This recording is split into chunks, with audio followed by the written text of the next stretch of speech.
వయస్సు వచ్చిన తర్వాత ఆడపిల్లకి పెళ్లి సంబంధం చూస్తే రుక్మిణీ కళ్యాణం జరిగించాలి.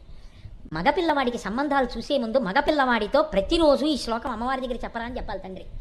సంబంధాలు చూడటం మొదలు పెడతాను అనగా కనీసంలో ఒక మండలం కాలం ముందు పెట్టి ఒక 40 రోజుల పైచిలుకు రోజు ఈ శ్లోకం చదువని తర్వాత సంబంధం చూడాలి పిల్లాడికి. ఆ శ్లోకం ఎక్కడదో తెలుసా అండి? అర్గళాస్తోత్రం అని అందులో దేవీ సప్తశతిలో మార్కండేయ మహర్షి చెప్పారు.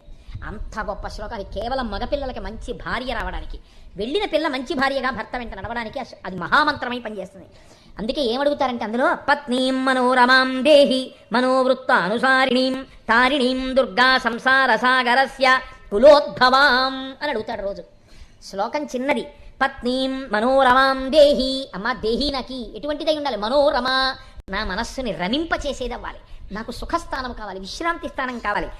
మనోవృత్తానుసారిణీం, నేను ఏం చేద్దామనుకుంటానో దాన్ని గుర్తిరిగి నన్ను అనుసరించే భార్య కావాలి. తారిణీం దుర్గా సంసార సాగరస్య, సంసార సాగరాన్ని దాటించడంలో నాకు చేయూత అయినటువంటి భార్య కావాలి. కులోద్భవాం, నా వంశము వర్ధిల్లేటట్టుగా 10 మంది బిడ్డల్ని కనేటటువంటిది, సంతానము నశించడం వల్ల ఏడవవలసిన అవసరం లేనిది అయి ఉండాలి. కాబట్టి అమ్మ నాకు అటువంటి భార్యని ఈని మగవాడు అమ్మవారిని స్తోత్రం చేస్తే అటువంటి భార్య వస్తుంది.